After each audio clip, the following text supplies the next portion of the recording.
विद्यार्थी मित्रांनो नमस्कार. आणि जी गोष्टीची आपण आतुरतेने वाट बघत होतो ती गोष्ट आता निकालात निघालेली आहे. 31 मे 2026 ला आपली राज्यसेवेची पूर्व परीक्षा झाली आणि आज 22 जून आहे. 22 दिवसात आयोगानं राज्यसेवा पूर्व 2026 चा रेकॉर्ड ब्रेक कालावधीमध्ये निकाल लावलेला आहे. त्यासाठी पहिल्यांदा आयोगाचे मनपूर्वक आभार.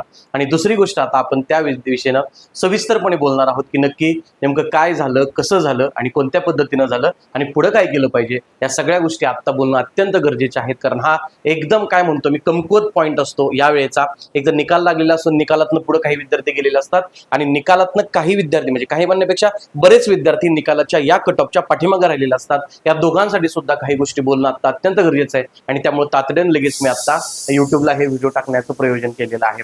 विद्यार्थी मित्रांनो, सगळ्यात पहिल्यांदा ज्यांनी राज्यसेवा पूर्व 2026 चा निकाल कट ऑफ क्लिअर केलेला आहे त्यांचं मनापासून अभिनंदन. ज्या विद्यार्थ्यांना अजूनही माहित नाही त्यांच्यासाठी कट ऑफची आकडेवारी इथं मी सांगतो. साधारणतः ओपनचा जो कट ऑफ आहे आपला राज्यसेवेचा, तो ओपनचा कट ऑफ जनरलचा लागलेला आहे 98. ऍब्सोल्युटली मी जो व्हिडिओ केलता याच्या आधी मी काय सगळ्या गावानं जो व्हिडिओ केलेला आहे त्याच्यामध्ये 2 ते 3 क्वेश्चनचा फरक मिळालेला आहे, लक्षात घ्या. कारण साधारणतः आपण जर बघितलं तर आपल्याकडे 6 क्वेश्चन्स तुमचे हॅश झाले होते आणि 4 क्वेश्चन मध्ये चेंज झाले होते. एवढं सगळं होऊन सुद्धा सगळ्यांना साधारणतः अपेक्षा होती की आयोगाचा निकाल जो आहे तो 90 ते 93 94 याच्यामध्ये कुठेतरी लागला पाहिजे. पण आयोगानं 2 ते 3 क्वेश्चन, किमान 2 प्रश्नांचा सुद्धा याच्यामध्ये एक्स्ट्रा मार्क्स इथे लागलेले आहेत आणि आयोगाचा जनरलचा कट ऑफ 98 लागलेला आहे. लेकरांनो, याच्यावरूनच लक्षात घ्या स्पर्धा प्रचंड वाढलेली आहे. म्हणजे माझा मागच्या 7-8 वर्षाचा अनुभव बघता मला असं वाटत होतं की सेकंड आन्सर कीने जर एवढ्या प्रश्नांमध्ये बदल होत असेल आणि पहिल्या आन्सर कीने आपण जर 100-102 चा कट ऑफ प्रेडिक्ट करत असू तर किमान त्याच्यामध्ये 10 मार्काची घट होणार आहे. हे अपेक्षितच होतं, पण तरी सुद्धा आयोगाला या मार्काच्या पुढचे जवळपास 4013 लेकरं मिळालेले आहेत. म्हणजे टोटल जे मेन्सला क्वालिफाय झालेले आहेत त्या विद्यार्थ्यांची संख्या आहे 4013. आयोगाच्या वेबसाईटवरती त्याची पीडीएफ आहे आणि हा निकाल सुद्धा आहे आणि आयोगाला 98 पेक्षा जास्त एवढे विद्यार्थी मिळालेले आहेत. आपण 12 पटपेक्षा जास्त उमेदवार घेतो असं पण म्हणतो. या वर्षीला आयोगानं 16.5 ते 17 पट उमेदवार घेतलेत आणि 4013 विद्यार्थी 238 जागांसाठी राज्यसेवेच्या मेन्सला क्वालिफाय झालेले आहेत. आणि स्पर्धा प्रचंड वाढलेली आहे, लेकरांचा अभ्यास प्रचंड वाढलेला आहे. इतके सारे प्रश्न कॅन्सल होऊन सुद्धा जर 98 कट ऑफ लागत असेल तर मी पुन्हा एकदा सांगतो स्पर्धा प्रचंड वाढलेली आहे आणि या स्पर्धेमध्ये टिकायचं असेल तर आपल्याला त्या लेवलचा आपला अभ्यास up to the mark, up to the point आणलाच पाहिजे, त्याशिवाय गत्यंतर नाही, हे लक्षात घ्या. सो जनरल मेलचं जे मेरिट आहे, जनरलचं मेरिट जे आहे ते 98 लागले, फिमेलचं मेरिट आहे ते 92 लागले. आधी जो गॅप होता 16, 17, 18, 19 म्हणजे लॉकडाऊनच्या आधी तो किमान 10 मार्कांचा असायचा मुलींच्या आणि मुलांच्या मेरिटमध्ये जनरलच्या. आता मात्र तो कमी झालाय. इथं 98 लागलं तर इथं 92चा लागलाय. म्हणजे इथं आपण अपेक्षा येते की जनरल मेलचं मेरिट लागावं किंवा जनरलचं मेरिट लागावं, ते आता मुलींचं मेरिट लागलेलं आहे. त्यामुळे स्पर्धा तितकीच वाढत चालली, मुलींचा अभ्यास पण वाढत चाललाय. त्यामुळे तो जो गॅप आहे जनरल मधला आणि फिमेल मधला हा सुद्धा कमी होत चाललाय. तर हे झालेलं आहे. त्यानंतर स्पोर्ट्स कॅटेगरी जे आहे ते ग्रुप ए आणि बी साठी, ग्रुप ए च्या कॅटेगरी ऑब्व्हियसली मुलं फार कमी असतात त्यामुळे त्यांचं मेरिट अत्यंत कमी लागले, 40.50 आहे. ग्रुप बी चे विद्यार्थ्यांची संख्या थोडीशी जास्त असते स्पोर्टला, त्यांचं मेरिट तुमचं 81.50 लागलेलं आहे. कॅटेगराईज बघायचं झालं तर एससी जनरलचा कट ऑफ हा 4 मार्कांना कमी -4 ने इथं लागलेला आहे आणि फिमेलचा 91 म्हणजे तिथं जनरल पेक्षा -1 न लागलाय. एसटीचा अजून थोडासा कमी लागलेला आहे. एसटी जनरलचा कट ऑफ हा जवळपास तुमचा 11.5 मार्कांनी कमी लागलेला आहे. जवळपास जनरल पेक्षा 11.5 मार्कांनी कमी लागलाय आणि फिमेलचा आपण बघू शकतो, फिमेलचा जवळपास 13 मार्कांनी कमी लागलेला आहे. इथं एसटीचा 79 लागलेला आहे. ओके. त्यानंतर डीटीए याचा कट ऑफ सेम लागलेला आहे ऍज पर ओपन, त्याच्यामध्ये काही चेंज नाही कारण जागांचा अत्यंत फरक नसतो, फार कमी जागा असतात त्याच्या. एनटीबीचा निकाल हा सेम पुन्हा ओपन एवढाच लागलेला आहे. एसबीसीचा निकाल हा जनरल एकच कॅटेगरी आहे तिथं जवळपास तो निकाल 4.5 मार्कांनी कमी लागलाय, 93.50 इथं लागलेला आहे. एनटीसीचा निकाल सेम ओपन जनरल मेल आणि फिमेल यांच्या एवढाच लागलेला आहे. एनटीडीचा पण निकाल त्याच एवढा लागलेला आहे. ओबीसीचा निकाल सुद्धा तेवढाच लागलेला आहे, 98 जनरलचा आणि 92 म्हणजे इथं फारसा फरक नाही. फरक जो झाला तर फक्त एससी आणि एसटी या कॅटेगरीला इथं त्या मुलांचा फायदा झालेला आहे, हे लक्षात घ्या. ईडब्ल्यूएस एक वेगळी कॅटेगरी आपण म्हणतो आणि इथं मात्र मेरिट प्रचंड कमी आलेलं आहे कारण विद्यार्थ्यांची संख्या त्या पर्टिक्युलर कॅटेगरीची कमी आहे. 98 तुमचं ओपन जनरलचं मेरिट असेल तर ईडब्ल्यूएसचं 85.50 लागलेलं आहे, जवळपास तुमचा 12.5 मार्कांचा फरक इथं दिसतो. त्यामुळे इथून क्वालिफाय झालेल्यांचं सुद्धा अभिनंदन आहे. फिमेलचा कट ऑफ तिथं 14 मार्कांनी कमी लागलेला आहे. फिमेलचा कट ऑफ ईडब्ल्यूएचा 78 लागलेला आहे. त्यामुळे इथे एक तुम्ही बघू शकता. बाकी कॅटेगरीचा बऱ्यापैकी सेम आहे. दिव्यांग कॅटेगरीचा कट ऑफ सुद्धा यावर्षी वाढतोय. म्हणजे ग्रुप ए साठीचा 81.50 जवळपास म्हणजे SC ST कॅटेगरी लेवलचा लागलेला आहे. त्यामुळे स्पर्धा, मी परत एकदा सांगतो, स्पर्धा प्रचंड वाढलेली आहे. मुला मुलींच्या कट ऑफ मधला गॅप जो आहे तो कमी होत चाललेला आहे आणि कॅटेगरीचे स्कोर सुद्धा ओपनला मॅच होत आहेत हे लक्षात घ्यायचं. फक्त SC ST आणि EWS या 3 कॅटेगरीचा कट ऑफ हा ओपन जनरल पेक्षा थोडासा कमी लागलेला आहे. बाकी अदरवाईज कट ऑफ हा अत्यंत जास्त आहे हे लक्षात घ्या. आता कट ऑफ आयोग कसं काढतो वगैरे याच्याबद्दल आपल्याला बोलायची गरज नाहीये. पहिल्यांदा आयोग त्यांना जेवढ्या जागा आहेत इंटू 12 करतं आणि तेवढे उमेदवार पहिले घ्यायचा प्रयत्न करतं आणि जर त्या पर्टिक्युलर कॅटेगरीतनं तेवढे उमेदवार मिळाले नाहीत तर त्याच्या खाली त्या कॅटेगरीचा कट ऑफ बेस जातो. म्हणजे आयोगाला समजा 238 जागा आहेत, इंटू जर 12 केल्या, एवढे डिझायर कॅन्डिडेट मिळाले तर तो झाला तुमच्या ओपनचा कट ऑफ. आणि त्याच्यानंतर SC किंवा ST कॅटेगरीची मुलं काढायचे. SC ला समजा 10 जागा आहेत आणि त्यांना 120 विद्यार्थी घ्यायचे असतील, ते 120 विद्यार्थी जर या ओपनच्या 238 गुणिले 12 या जागांमध्ये नसतील तर तेवढा कट ऑफ ते SC चा खाली आणतात, तेवढा कट ऑफ ते ST चा खाली आणतात. अशा पद्धतीने मेरिट करतं. आता तो आपला मुद्दा नाही, आयोगाची त्या टेक्निकल बाबी आहेत आणि त्याच्यावरती खूप चांगल्या पद्धतीने कित्येक वेळ झालं काम करते, त्यामुळे त्यामध्ये आपल्याला जायची गरज नाही. पण अशा प्रकारे तुमचा कट ऑफ जाहीर केला जातो आणि हा तुमचा राज्यसेवेचा निकाल आलाय हे लक्षात घ्या. आता विषय येतो की आता पुढं काय, बरोबर आहे ना. सगळ्यात मोठा प्रश्न आहे आता इथून पुढे काय. आणि याच्यामध्ये पुन्हा परत 2 कॅटेगरी असतील. निकाल जरी लागला असला तरी त्याच्यामध्ये 2 कॅटेगरी असतील आणि 2 कॅटेगरीमध्ये कॅटेगरी ही अशा असतील. एक तर राज्यसेवेचा निकाल हा तुमचा होय या बाजूने आलेला असेल किंवा राज्यसेवेचा निकाल तुमचा नाही या बाजूने आलेला असेल. या 2 पैकी एकच शक्यता इथं तुम्हाला बघायला मिळते. जे विद्यार्थी पास झालेले आहेत, 98चा कट ऑफ ज्यांनी क्वालिफाय केलाय त्या सगळ्या विद्यार्थ्यांचं अभिनंदन आहे आणि त्यांनी लागलीच अभ्यासाला सुरुवात केली पाहिजे. जर तुमची 4 ऑक्टोबरला मेन्सचा पहिला पेपर धरला तर आजपासून म्हणजे आता व्हिडिओ रेकॉर्ड करताना किंवा निकालाच्या दिवशी 22 जून आहे, या महिन्याचे 8 दिवस आपण पकडूयात आणि तिथून पुढचे साधारणतः जून संपला, जुलै ऑगस्ट सप्टेंबर हे झाले तुमचे 90 दिवस. हे 8 दिवस आणि पुन्हा ते 4 दिवस असे फक्त तुम्हाला आजपासून 101 दिवस, 101 जाऊ द्या, आजपासून 100 डेज हे तुमचं टार्गेट असलं पाहिजे आणि आजपासून 100 दिवस आहेत हे लक्षात घ्यायचं. आता यात पुन्हा 2 कॅटेगरी आहेत. म्हणजे ज्यावेळेला आमचे मेंटरशिपसाठी किंवा काउन्सिलिंगसाठी कॉल जातात, म्हणजे मी आज सकाळी काही विद्यार्थ्यांशी बोललो तेव्हा सुद्धा सर निकाल कधी लागणार, आमचा अभ्यास होत नाही, ही कॅटेगरी होती. त्यामुळे इथं तुम्ही किती पर्टिक्युलरली अभ्यास सुरू केला हे महत्वाचं आहे. म्हणजे साधारणतः 31 मेला परीक्षा झाली आणि तुमचा 1 जूनला पहिली आन्सर की आली आणि तुमचा स्कोर 100 पलीकडे होता. मी त्यावेळेला बिंदास विद्यार्थ्यांना सांगितलं होतं की तुम्ही साधारणतः अभ्यास करायला लागा आणि त्या दिशेने ज्यांनी अभ्यास केलेला आहे त्यांचा आता किमान 10-12 दिवसांचा अभ्यास झालेला आहे. बरेच विद्यार्थी या कॅटेगरीमध्ये असतील. आणि आता आज म्हणजे 22 जूनला निकाल लागल्यानंतर आम्ही निकालात आलेलो आहोत आणि आता काय करायचं असा प्रश्न समोर असणारे सुद्धा त्या 4013 मधले बरेच विद्यार्थी असणार आहेत. या दोघांसाठी गोष्टी आता इथं सांगणं अत्यंत गरजेचं आहे. मी दोन्ही विषय बोलणार आहे. ज्यांचा निकाल आलाय त्यांच्याविषयी पण बोलणार आहे आणि ज्यांचा निकाल आलेला नाही त्यांनी काय केलं पाहिजे यांचंही बोलणार आहे. आता ज्यांचा निकाल आलाय त्यांना आपण प्रायोरिटी देऊयात आणि आता त्यांनी काय केलं पाहिजे. निकालात आहात, बरोबर, निकालात आहात, ओके. तर पुढची स्ट्रॅटेजी ही अत्यंत गरजेची पुढची स्ट्रॅटेजी तुमची आहे आणि ती पुढची स्ट्रॅटेजी 100 डेजची आहे. हे आपण साधारणतः इथं लक्षात घेतो आणि त्या 100 डेज मध्ये काय केलं पाहिजे हे आपल्याला इथं सगळ्यात महत्वाचं आहे. आपली एक्झाम ही आता ऑब्जेक्टिव्ह न राहता डिस्क्रिप्टिव्ह झालेली आहे. त्यामुळे इथं सगळ्यात महत्वाची गोष्ट आहे तुमची पुढची निकालाची स्ट्रॅटेजी म्हणजे तुमचं असणारं आन्सर रायटिंग. ते सगळ्यात जास्त महत्वाचं आहे. त्यामुळे मी काही सांगेल तुम्ही काही करा, पुढच्या स्ट्रॅटेजीमध्ये सगळ्यात महत्वाची गोष्ट तुमची असते आन्सर रायटिंग. याच्याशिवाय तुम्हाला पर्याय नाही. तुम्ही डे 1 पासून करत असू द्या, मागच्या वर्षीची मेन्स दिली असू द्या किंवा पॅटर्न चेंज झाला आधीला त्यावेळेला 2-3 वर्षापासून करताय, कोणीही केलं तरी पुढच्या 100 दिवसामध्ये यालाच तुमची सर्वात जास्त प्रायोरिटी असली पाहिजे.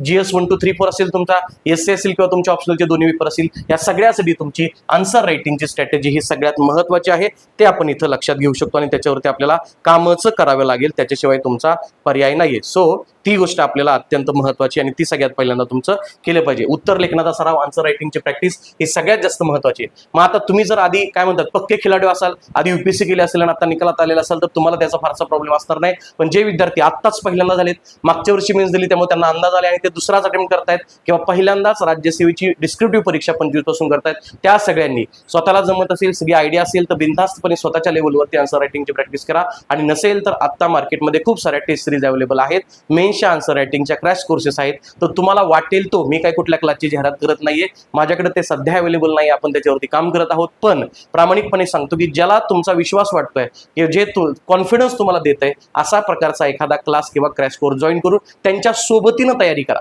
काय होतं, अशा वेळेला आपला कॉन्फिडन्स बऱ्याच वेळेला लूज होतो. कुणीतरी सोबत असणं अत्यंत गरजेचं असतं, आणि त्यामुळं कुणाच्या तरी साथीनं ते करणं, ते आन्सर्स लिहिणं, ते चेक करून घेणं, त्याच्यावरती काय कमेंट्स येतात ते बघणं, त्याच्यामध्ये सुधारणा करणं अत्यंत महत्त्वाचं आहे. त्यामुळं उत्तर लेखनाचा सराव करणं ही अत्यंत महत्त्वाची गोष्ट आहे. त्यानंतर दुसरी गोष्ट, तुमचा सिलेबस आहे, तो सिलेबस आता उरकतोय किंवा उरकत नाही हा सगळ्यात मोठा प्रश्न आहे सर, एवढा वाच सिलेबस. पण या मार्गातनं गेला तुम्ही आन्सर रायटिंगच्या, आणि क्वेश्चन आणि आन्सर या फॉर्मॅटमध्ये प्रत्येक विषयाला गेला तर नक्कीच तुमचा सिलेबस उरकणार आहे टू द पॉईंट, आणि त्यासाठी तुमचा कंटेंट कव्हर होणं ही गरजेची गोष्ट आहे. तर कंटेंट तुम्ही या फॉर्मॅटमध्ये कव्हर करा. आता सलग तुम्ही कंटेंट करायला गेला GS 1 2 3 4 चा किंवा तुमच्या ऑप्शनलचा किंवा एसएचा, तो तुम्हाला उरकणार नाही. आता तुम्ही क्वेश्चन आन्सर फॉर्मॅटमध्ये किंवा PYQचा आधार घेऊन या फॉर्मॅटमध्ये जावा, आणि त्या माध्यमातून तुमचा कंटेंट कव्हर करायला प्रायोरिटी देऊ शकता. इथून जर केलं तर 100 दिवसामध्ये नक्कीच राज्यसेवेच्या मेन्सचा अभ्यास होऊ शकतो, हे लक्षात घ्यायचं. आता या माध्यमातून झालं तर तिसरी गोष्ट असते नोट्स. आता नोट्स सेपरेट काढायला आपल्याला ऑलरेडी 100 दिवस शिल्लक आहेत, त्यामुळे वेळ कमी आहे.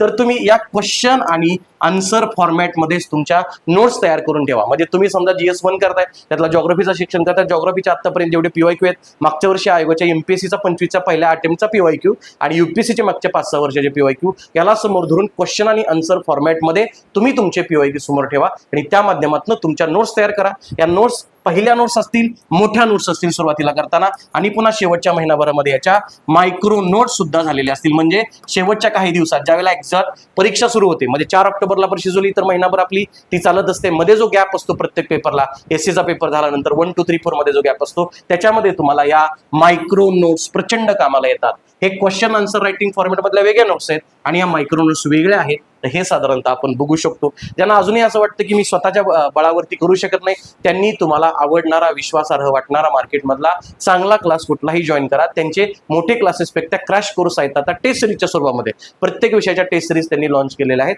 तर तिथला कुठलाही लावा कॉन्फिडन्ससाठी, आणि तुम्ही प्रवाहात राहण्यासाठी. एवढं लक्षात घ्या.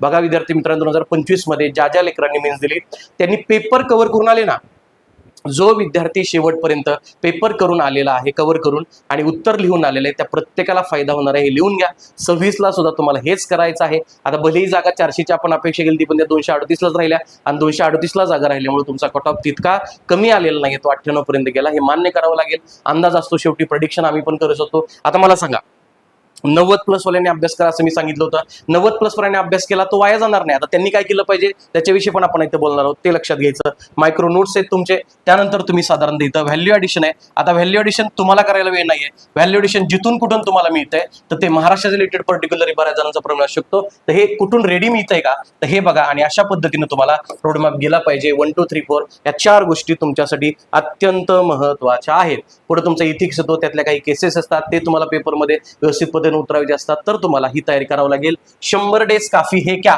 असं जर मी म्हटलं, म्हणजे प्रश्न असतील तर 100 डेज नक्कीच इनफ आहेत, पण तुम्ही या माध्यमातून तयारी केली पाहिजे, हे आपल्याला लक्षात घेता येतं. पुन्हा एकदा सांगतो, याच्यामध्ये पर्टिक्युलरली काय केलं पाहिजे, याच्यामध्ये तुमचा दिवसाचा 12-13 तासांचा जर कालावधी असेल तर 12 ते 6 तासांचा कालावधी ऑप्शनल केलाच नसेल तर अर्धा वेळ तुम्ही ऑप्शनलला द्या, आणि अर्धा वेळ तुम्ही GS ला द्या. हे करू शकता. ऑप्शनल झाला असेल तर डिपेंडिंग तुम्ही 40% टाइम तुम्ही ऑप्शनलला देऊ शकता, आणि 60% टाइम तुम्ही GS ला देता. त्यानुसार तुम्ही कमी जास्त करा, पण दोन्ही महत्वाचं आहे. ऑप्शनल तुमचा कुठला आहे त्यानुसार तुमचा किती स्कोर होतोय याच्यावरनं पण तुमची रँक आता डिसाईड होणार आहे. त्यामुळे पेपर कव्हर करायला सगळ्या विषयांचा GS 1 2 3 4 एस्से आणि ऑप्शनल याची पहिली प्रायोरिटी ठेवा. हे आपल्यासाठी गरजेचं आहे. आणि जे जे कोणी या पॅटर्ननुसार अभ्यास करतायत त्यांना 100 दिवसांसाठी ऑल दी बेस्ट, हे पहिलं लक्षात घ्या. ऑल द बेस्ट आहे, तुम्ही ते नक्की करणार आहात, अडचण नाहीये. आता दुसरा महत्वाचा मुद्दा येतो, आम्ही निकालात नाही, किंवा MPSCने आम्हाला निकालात काढलं. ते निकालात काढणं अजिबात नसतं. असे कितीतरी धक्के बऱ्याच विद्यार्थ्यांनी सहन केले. तुमचे जे मेंटर आहेत त्यांनी सहन केले. मी स्वतः वैयक्तिक 0-0 मार्कांनी निकाल गेलेला आहे माझा. कित्येक वेळा मी रडलोय, पण पुन्हा एकदा नव्यानं स्टार्ट करून तिथपर्यंत पोहोचलेलो आहे. त्यामुळे निकाल जात राहतो, हे पहिल्यांदा होत नाही. आणि जो प्रामाणिकपणे अभ्यास करतो त्याच्या आयुष्यात कधीतरी हा प्रसंग येत असतो. त्यामुळे निकालात नाही, निकाल आलेला नाही, कट ऑफ क्लिअर केलाय त्यांनी, पहिली तर गोष्ट नाराज व्हायचं नाही. आजचा दिवस तुम्हाला सांत्वन कुणीतरी करणारच आहे. घरी फोन केला असाल, रडलेला असाल, प्रामाणिकपणे अभ्यास केला. काहींचा 97.50 असेल, काहींचा 97 असेल, काहींचा 95 असेल, काहींना मार्केटमध्ये 90-92 स्कोर चाललेले असेल, तेव्हा 95 असताना मी यादीमध्ये असणार आहे, अशी सुद्धा परिस्थिती असेल. तर या सगळ्यांसाठीच आजचा दिवस नाराजीचा असणार आहे, नाराजीचा असणार आहे, हे 100% खरं. पण ही नाराजी तुम्ही जितक्या लवकरात लवकर दूर कराल आणि तुम्ही पुढच्या प्रवाहात याल, तितकं तुमचं यश तुमच्या जवळ असणार आहे, हे लक्षात घ्या. नाराज व्हायचं का? 100% व्हायचं. आजचा दिवस नाराज आहे ना, 100% व्हा. आज मी म्हणतो रडा पडा, अभ्यास केलाय त्याच्यावरती शोक करा की मी कसं काय पास झालो नाही, स्वतःला प्रश्न विचारा, स्वतःचा अनालिसिस करा. पण जे काय रडायचं ते आज रडून घ्यायचं, जे काय नाराज व्हायचं ते आज नाराज होऊन घ्यायचं, जे काय पॅनिक व्हायचंय ते आज पॅनिक होऊन घ्यायचं. मात्र उद्याचा दिवस मी उद्या देतच नाही. उद्याचा दिवस आहे तुमचा 23 जून. बाळा, 23 जूनला सकाळी 7 वाजता तू लायब्ररीमध्ये गेला पाहिजेस आणि तुझ्याकडं राज्यसेवा पूर्व परीक्षा 2026चा पेपर आणि त्याचा अनालिसिस पक्क तुझ्या टेबलावरती उद्याच्या दिवसात पाहिजे. तू असं केलं तरच 2027च्या रिझल्टमध्ये तुझं नाव असेल, एवढं लक्षात घ्यायचं. हे पाळलं नाही तर तू रडत बसणार, त्याचं टेन्शन येणार. घरच्या आजूबाजूला असतातच, पाहुण्यारावळे असतातच, मित्र असतातच. एखादा मित्र पास होतो तुझा, त्याचं तुला टेन्शन येतं. नातेवाईक विचारतात, त्याचं टेन्शन येतं. घरचे विचारतात, त्याचं टेन्शन येतं. हा जो पॅनिक मोड आणि सराउंडिंग आहे ते एमपीएससी मध्ये सगळ्यात घातक आहे. त्याच्यापासून जितकं दूर राहता येते तितकं दूर राहावा आणि पटकन तुम्ही याच्या मार्गाला लागा. मान्य मास्तर, तुम्ही त्या प्रवाहात नाहीत वगैरे वगैरे, आम्ही यातनं गेलेलो आहे, मी स्वतः यातून गेलेलो आहे. 0 मार्काने रिझल्ट काय असतं, म्हणजे मी फायनल निकाल बोलतोय, प्रीचा निकाल नाही. प्री आम्ही कितीतरी वेळा क्वालिफाय झालो, पण 0 मार्काने निकाल ज्यावेळेला जातो त्यावेळेला काय वाटतं हे मी स्वतः भोगलेलं आहे. अंतिम निकाल फायनल पोस्टचा, त्यामुळं मला चांगलं माहिती की अशा वेळेला काय वाटत असतं. पण तरी सुद्धा जितक्या लवकर तुम्ही ही नाराजी दूर कराल, जितक्या लवकर पॅनिक बंद बाहेर याल, आणि मी म्हणतो जो 23 जूनला सकाळी 7 वाजता जाऊन लायब्ररीमध्ये बसला तो मात्र जिंकला.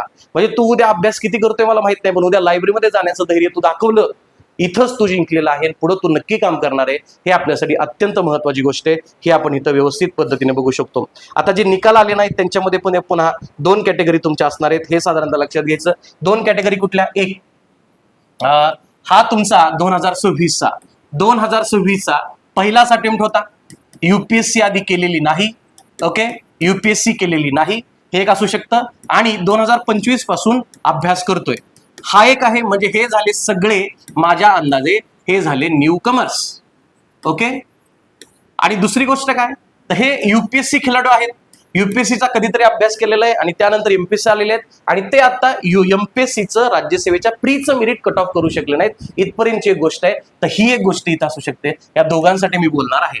आता काय, या दोघांनी अभ्यास केला पाहिजे का? दोघांनी एकच गोष्ट करायची, अभ्यास. फक्त तो काय लेवलला करायचा आहे ते फक्त लक्षात घ्यायचं. आता एक लक्षात घ्या, या दोघांना सुद्धा मी असं सांगेल की या दोघांनी सुद्धा आता म्हणजे तुम्ही 90, 92, 93, 94, 95, 96, 97, 97.5 पर्यंत जे असाल त्या प्रत्येकाने इथून पुढे काय केलं पाहिजे. आता आपला जून महिना चाललाय, पुढे तुमचं जुलै असेल, त्याच्या पुढे तुमचा ऑगस्ट आहे, त्याच्या पुढे तुमचा सप्टेंबर आहे आणि ऑक्टोबर आहे. या कालावधीमध्ये मी म्हणतो पुढचे 4 महिने तरी, हे 4 महिने तुम्ही मेन्सचाच अभ्यास केला पाहिजे.